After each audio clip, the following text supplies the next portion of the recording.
Hä? Nein. Also allgemein im deutschen Fernsehen, da wird er so genuschelt, da verstehst du nichts. Meine Frau und ich, wir haben ja mittlerweile sogar ein Spiel draus gemacht.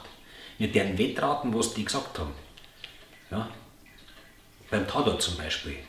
Da wissen wir oft gar nicht, wer wen warum umbringt. Weil du auch die Geständnisse nicht verstehst. Die Frauen, die wimmern und quietschen so, wie, verstehst das nicht? Und die Männer, die flippen dermaßen aus, verstehst das auch wieder nicht. Erst meine zum Beispiel, haben wir wieder gestritten vor dem Fernsehen. Meine Rehlein und ich. Sagt sie, was hat er gesagt? Ich vermiss dich. Na, verpiss dich, hat er gesagt.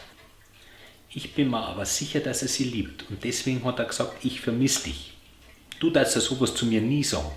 Da kann die 3 Tage lang verschwunden sein und du darfst mich nicht vermissen. Verpissen, sie soll sich verpissen, hat er gesagt.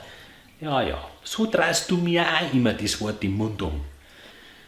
Mei, Untertitel waren da manchmal ziemlich hilfreich. Ich meine, das machen die bei RTL und Sat.1 auch, bei so Dokumentationsberichte.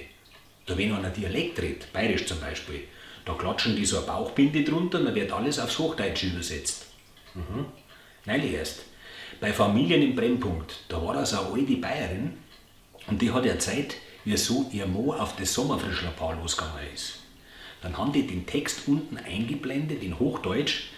Mein Ludwig ist zum Gästehaus hochgegangen und hat einen übergewichtigen Mann mit seiner noch nicht Ehefrau während des unerlaubten Kampierens beim Geschlechtsakt überrascht.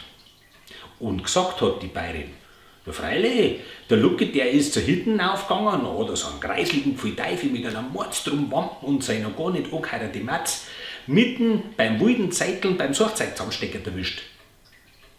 Also ich hab das auch verstanden ohne Übersetzung. Im Gegensatz zu den nuschelnden Schauspielern.